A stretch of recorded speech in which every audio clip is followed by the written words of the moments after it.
So, you are taking a class with Dr. Shara Carvajal, and that is why you are watching this video. And I just wanted to make sure, hopefully you actually are going to watch this all the way through.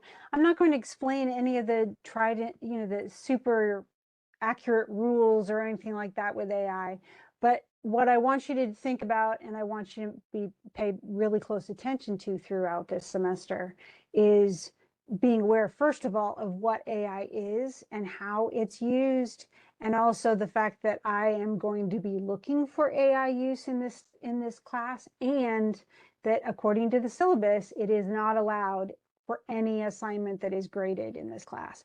Now, I am one of the tough liners. I know a lot of people say, oh, well, you need to embrace AI and use AI for all your classes. But the truth is, and you can pretty much bet, I do not use AI.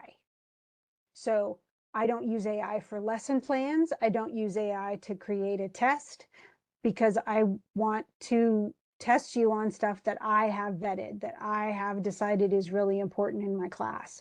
So there's no way for an AI to know what I think is important. And so therefore I do not use AI. I write novels, and that's kind of what I do in my free time. And I have never for 1 second used AI for any of my novels, for my research papers, for my dissertation, for anything. And I don't want you to do so either. Now, many of you will feel tempted. Oh, maybe it'll make it easier. And if AI can do it in, I need this research paper and I haven't been working on it and it's due in 2 days. If I have AI do it, then it'll be polished and pretty. Maybe you have Grammarly loaded onto your laptop and you use Grammarly for everything. Grammarly used to be just essentially something to help you with grammar. Now they use ChatGPT. They started last January of 2024, and they have used ChatGPT ever since. And you can write whole papers using Grammarly. And so no, Grammarly is not allowed in this class.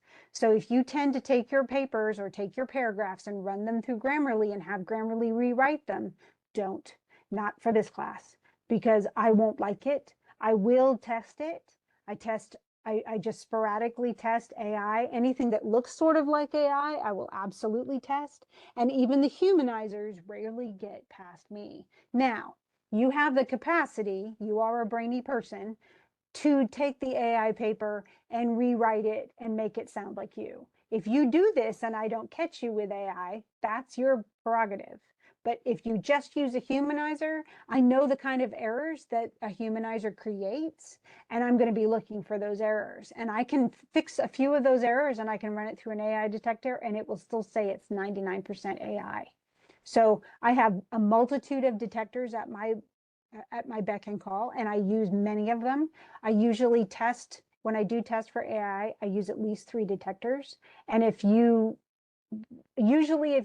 one detector says it's 99%, the other 2 detectors will say it's at least 40 to 50%, if not 95 to 100%. And I have had papers that are actually 100% AI.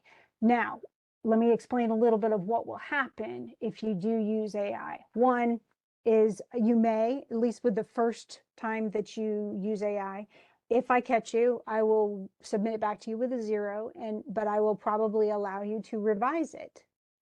And that means you have to rewrite the paper. Don't email me and say, do I have to rewrite the paper? The answer is yes, you must. And you need to use it you need to do so without any AI assistance at all. You need to write the paper as you would actually write it in your own voice. If you do so, and you do so accurately, I will grade that essay based upon its merits, and then I will deduct 1 letter grade because you used AI. Should you use AI again, after you've already had 1 exchange with me involving AI, it will just be a 0, and that 0 will stand. You will have no option for rewriting anything, for resubmitting an assignment, anything. And it doesn't matter if it's an AI journal, if it's an AI discussion, if it's an AI essay. Either way, you get a 0 and it stays. Did I have students last semester who submitted the final research essay worth 150 points as an AI essay? Yes, I did. Did they earn a 0? Yes, they did. So do not think that you can just trick me and it's going to be okay. The truth is if I catch you, not only will I assess that as a 0, but I will go through all of your past work that somehow made it through, and I will check all of it for AI as well. And so it could be, certainly you might end up getting one thing dinged for AI, and then all of a sudden a bunch of your past journals or past discussions are also given a 0. And that's because I've run them through the detectors as well. So do not think that I am not going to be vigilant. I want you to write your own papers. I want everyone in class to write their own papers. And so I'm pretty vigilant about this because I want you to earn the grade that you get. The last thing I want is for someone to get an A on a paper that they didn't write, while someone else who wrote their own paper gets a C or a B. That's not okay. So I want you to earn your grade, and that means don't use Grammarly, don't use ChatGPT, don't use Microsoft Copilot. You know, the list is extraordinary how many AI things there are out there. Grammarly has an AI. It also has AI detectors. Grammarly's AI detector is probably the worst out there. It tends to say that, oh no, your paper's fine, but on any other AI detector, it shows up as at least 50% AI. So don't trust Grammarly to tell you when something does or doesn't come up as AI. So I have way too many possibilities for that. So let me give you some examples of AI so that you can know what is and isn't so wonderful. So, and I'm just trying to be as specific as possible so that you can see kind of where we're going with these particular things. So I'm going to go ahead and go to the sharing, and we're going to talk, we'll talk journals first. And I'm going to give you an example of an AI journal. So this is, now, it's funny because, you know, you think, okay, before receiving this assignment, I was familiar with, you know, it sounds like it's not AI. This actually comes through as 99% AI. And the first paragraph really isn't necessarily something that would have brought my attention to AI at the beginning. So the very first paragraph, it says, I was familiar with Greek mythology since childhood, amazed by the stories and heroes. Hercules was a popular cartoon show when I was, even the words cartoon show is very odd, when I was young, so I was exposed to the pantheon and its wide array of characters. This is where we start to get suspicious. The pantheon and its wide array of characters. Most people don't talk like this, and they certainly don't write like this. So this is where I started to get a little, okay, that's a little strange. Now, this is very much the way that a graduate student would talk, using words like pantheon and a wide array. Once we get to the next paragraph, though, oral traditions trace back to the beginning of communication with storytelling and singing. The question that I had was, how was this likely delivered back in the ancient world? And he doesn't say, or she, I don't remember if it's a girl or a guy, this particular journal, but the person doesn't say, well, I would think, you know, I don't know a lot, but based on the chapter, I would think that they would say it all out loud because, or, you know, it said that Homer's, you know, whatever it's saying about particular oral traditions, it's going to say. And so it might, well, you know, Homer's epic poems like the Iliad and the Odyssey, they said were spoken out loud by poets. So if you read the chapter, you can answer it that way. But that's not what this person does. Instead, its oral traditions trace back to the beginning of communication with storytelling and singing as a communal activity, which most people would not use, that still bonds today. Doesn't make any sense. People would gather for a variety of reasons, one being the lack of literacy and access to literature. The people would gather, and you notice there's not a capital here, so you think, oh, well, that's a sign that it's not AI. Not necessarily. The people would gather to hear these stories for emotional connection and engagement. Now, really think to yourself, would you ever say something that way? Emotional connection and engagement with the material. What would you say instead? You'd say they wanted to hear really cool stories. That's what I would probably write. And yet, this is not what the wording looks like at all. So if you're trying to act, especially in a journal, if you're trying to write it super polished and you're worried about grammar, don't be, because I don't grade on grammar with a journal. not remotely. I don't take off any points. I would never take off any points for a journal for grammar, spelling, anything. As long as I know what you're talking about, I'm cool. But no, this is all very, okay, the nature of storytelling back then was more performance oriented, which has shifted today with the common accessibility of written texts and digital media. Who says that? Now you would say, what do we do today? We watch movies. So we still listen to the, it's still presented to us, but we can also read books because we're literate. We actually, most of us know how to read. Back then, hardly anybody knew how to read. And if you were a girl, boy, you really didn't know how to read. But that's not what this text says. Instead, it is literally going through in this super polished, very academic way, answering questions that are supposed to be pretty personal. And then even starts culturally, the norms surrounding honor, fate, and the role of the gods can be challenging to grasp. Because I asked the question, what do these heroes reveal about what heroism meant to the Greeks? And instead of answering that question, well, Achilles was like this and Agamemnon was like that, instead they're saying, oh, well, the norms are challenging to grasp for modern readers. That's not the question. What do you see when you read this? Because this is about the Iliad. And you need to answer, okay, Achilles did this and this and this, and that's why he looks heroic in this and this and this way. So that's what it seems to suggest being a hero means. It doesn't, I don't want this. This is not, and yeah, you can pump it into an AI, generator, but you're going to get junk like this. This is ugly and it's vague and it's not readable. Instead, I want you to really engage with the material and show me what you see. Now, let me show you another example. And this one is going to be an AI, a non-AI journal.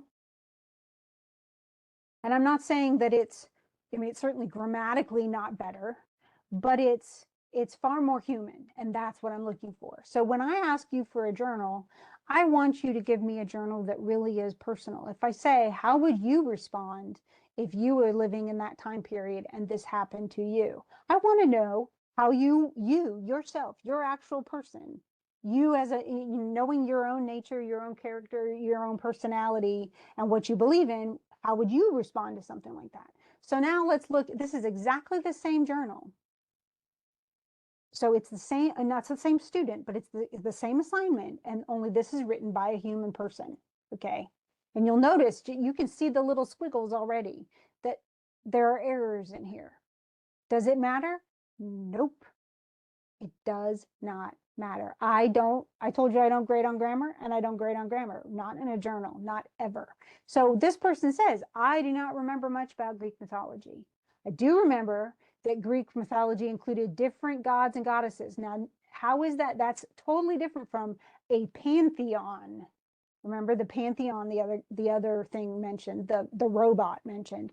And it says for different things, such as the Catholic religion having our saints for different purposes. When this person says that, the Catholic religion having saints, that means, and even says our saints, this student is Catholic. So they reveal not only what their actual faith is and their denomination of Christianity, but they also reveal that they see similarities between the saints of different things in the Catholic religion, in the Catholic faith. So when they think, and it says, when I think of Greek mythology, I think of Zeus and the Trojan War, where they hid inside a Trojan horse thing that they built and then attacked when they were in the opponent's territory. I also remember how the soldiers angled differently. I don't know what that means, so that the opponents could think their army was bigger than what it actually was. So this is another element that I will probably ask the student about, like, what exact story was this? But the fact that they remember the Trojan horse, where they hid inside the Trojan horse, and that's actually telling me something about what they already knew before they read the Iliad, because the Iliad doesn't actually include the Trojan horse. Now, this is all a human person talking. And it says, when I think of heroic in Greek mythology, I think as of even the mean evil villains can be heroic in their own way. And then she says, my least, or he, I don't remember which, My least favorite character so far is Agamemnon because of the way he dismissed and the way he was towards the priest of Apollo, because this is it's dealing with one of the first books of the Iliad. And so I do like that Achilles came to the rescue, but I like the way Athena came down too, in a way, and stop Achilles in fighting Agamemnon. Notice how there are errors. Does it matter to me? No, because I want to know this person, he or she, really liked the fact that Achilles stepped up and said, "Hey, Agamemnon, you can't treat people like that." But then the person also liked the fact that the goddess Athena came down and stopped Achilles he wanted to kill Agamemnon, which would have made for a very short Iliad. But she stops him. She actually holds him by the ponytail, by the back of his head, and says, "Don't do it," and whispers in his ear and tells him not to do anything. She says, "You can say something mean to him, but you can't beat him up and kill him." So they're actually bringing up elements of the reading, very specific elements, like the fact that Achilles even prays to his mom, and then the mom goes and gets Zeus to help. So, those are specific things from the book. The other journal, the AI journal, gave no specifics. So there's an indicator right there. I mean, so the truth is, I don't have to have an AI detector to know where AI is coming up. All I do is I use the detector to make sure that I do actually check, oh my gosh, yes, it is AI, and then you receive a 0. This person right here at a 25 points earned 25 points. So the errors made absolutely no difference. Now let's look at some other examples. I don't just want to look at the journals. I want to look at an actual paper, because where do I get in journals and in the essays? Yes, I absolutely do. So let's start with one AI essay. Both of these two AI essays I'm going to show you, though, are they're in different classes, but they are both, their AI is 99 to 100%. Okay, so this is not like a baby AI where you've got like 15% of it is sort of AI-ish. It's where a certain section of their paper at least is 99%. And so that's when I get really angry. If it says like 10% AI, or there might be a little bit in here, or it marks a few sentences, it's probably because you took them from some other web page. A lot of web pages today are written with AI. And so that might come up as AI. That's not going to be enough to hurt you. But if a paper is 99% AI, that's pretty much an indicator that you used AI and didn't change anything. So now this was the paper, and the paper did not have, as they put it into the essay, it didn't follow MLA format. It didn't have the right font size, the right font. It didn't use paragraphs. It actually separated paragraphs by spacing, which is not MLA format. And it didn't, I'm going to go ahead and scroll. I think I have the works cited. No, I don't have the works cited on this one. A lot of them don't even have the works cited, or if the works cited is not in MLA format too. So these are all going to be possibilities. They're all going to be keys that will kind of clue me in something's wrong. So this one, though, and I mean, it's kind of important. It doesn't follow, it's going to sound more robotic. The other thing that it's going to do is, and this is it's a comparison of The Mask of the Red Death by Edgar Allan Poe and The Secret Life of Walter Mitty. Now, the truth is, you can pump if you want it, because some of my essays are comparative essays, and you can use, I mean, if you use AI for a comparative essay in humanities, it will write you a paper. However, one thing I require is that you use source material. And you'll notice, if you look through this, that it does not even quote the stories themselves. So one thing I require is, if you're writing about a short story and you're comparing it to another short story, you can't just talk generally about the short story. You need to actually show me through quotes from the short story that something's going on. And this is not, but AI is not very good at quoting, okay? So for the most part, AI is not going to quote anything. You went through here's the whole essay, and there is no quote from either story at all. And the only errors that you can see the spelling errors are all Walter Mitty. It doesn't like the spelling of Walter Mitty. And so that's it. There's no source material. They're not citing any sources. They're not even citing the stories themselves. And this was literally copied and pasted from ChatGPT into an essay. That's it. And that's what the student did. What did they get on this essay? A 0.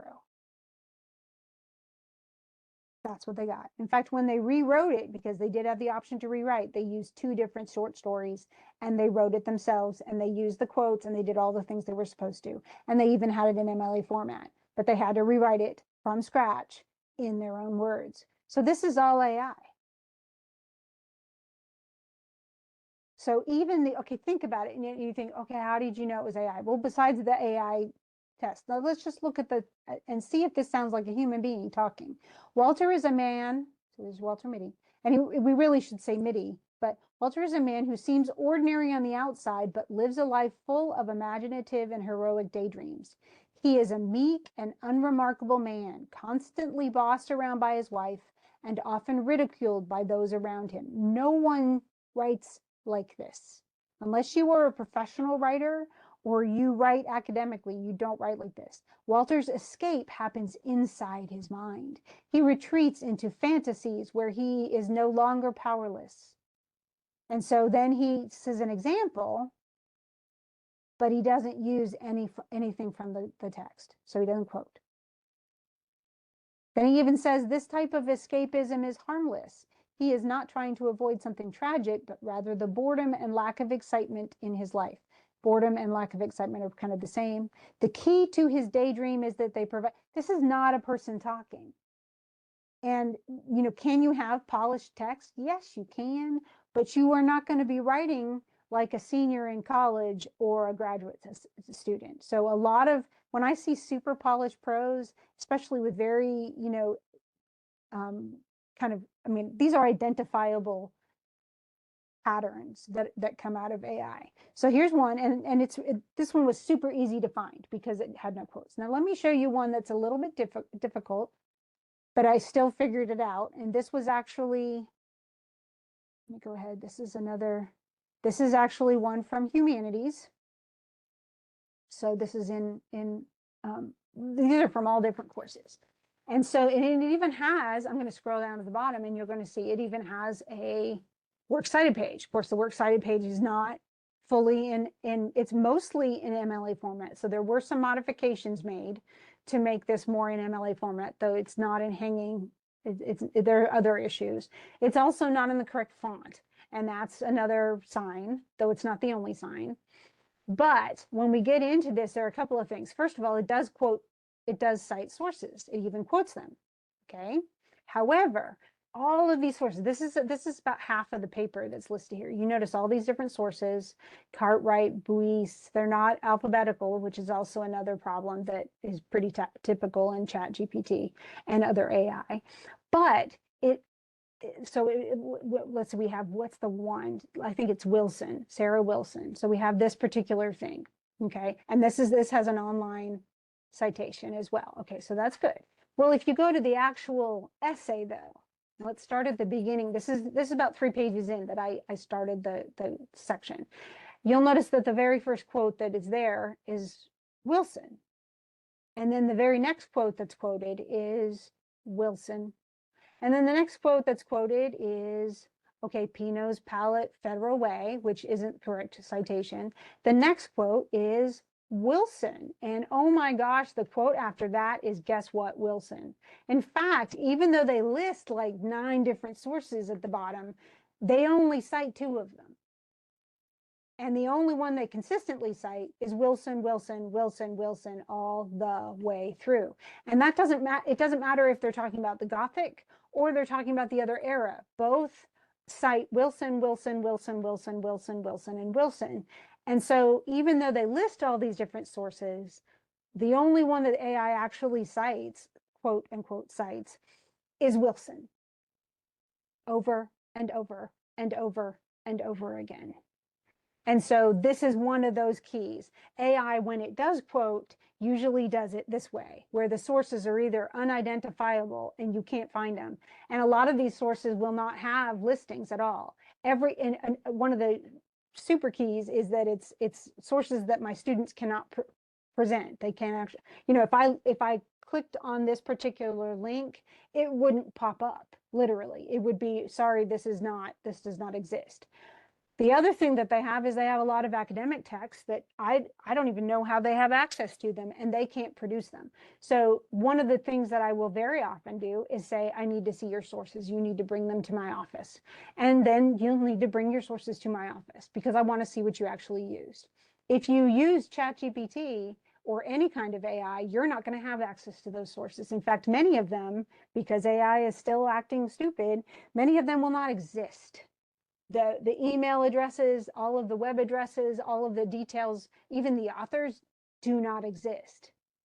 And so, because it invents what it needs. If you say you need 4 sources, it'll give you 4 sources, even if those sources do not actually exist. But the other thing is also, how is something actually written? This in particular, this essay scored at 100% AI. And even the word like facades, they were commonly found on the facades of buildings, especially around doorways and entrances, where they depicted scenes such as the Last Judgment or important saints to remind worshipers of divine presence as they entered. Statues were also placed on columns, spires, and niches. The fact that someone would say columns, spires, and niches along the exterior walls, creating a sense of vertical movement that echoed the upward reach of Gothic architecture.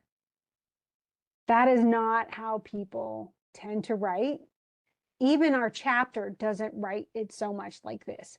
If you're quoting the chapter, obviously you would want to keep it in the exact language of the chapter, but otherwise sound like a human being. Write it the way you would actually write it. Don't think you have to impress me. Now, I do grade a little bit on grammar for essays, but I can tell you, even on the 150-point essay at the end of a class, I grade on grammar.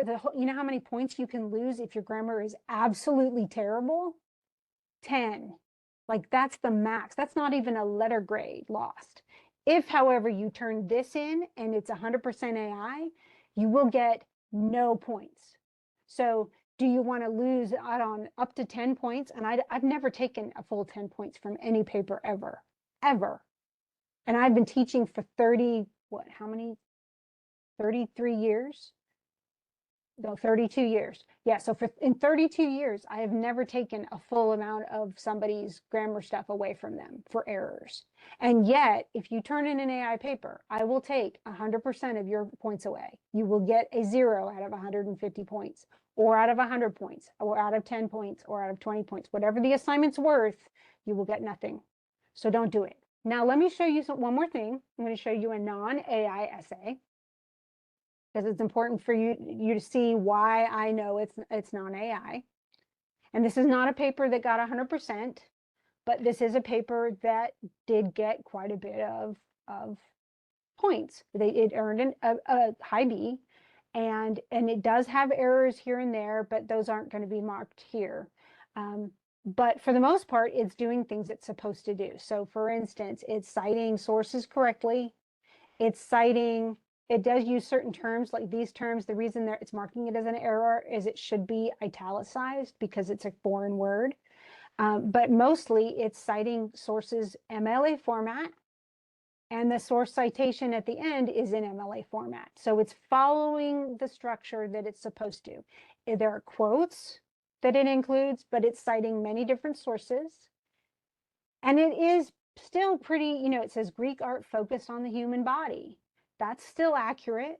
Artists, so it really should be, so it has an error, tried to make statues that looked perfect, showing strength and beauty. And so it still sounds like it's an intelligent person, but it's not ridiculous.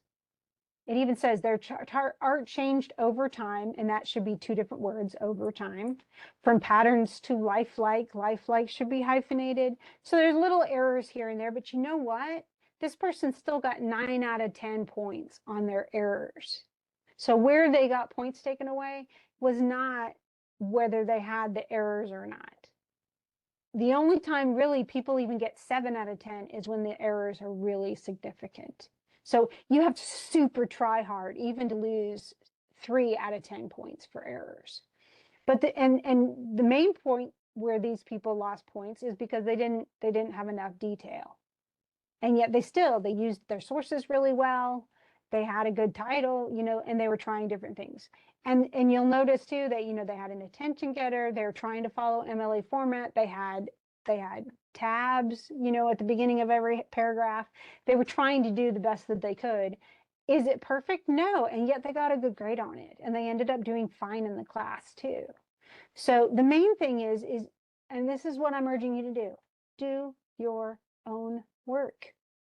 Don't trust AI to do your work right. Now, you can fool me. You can absolutely fool me. I am sure I have been fooled many times.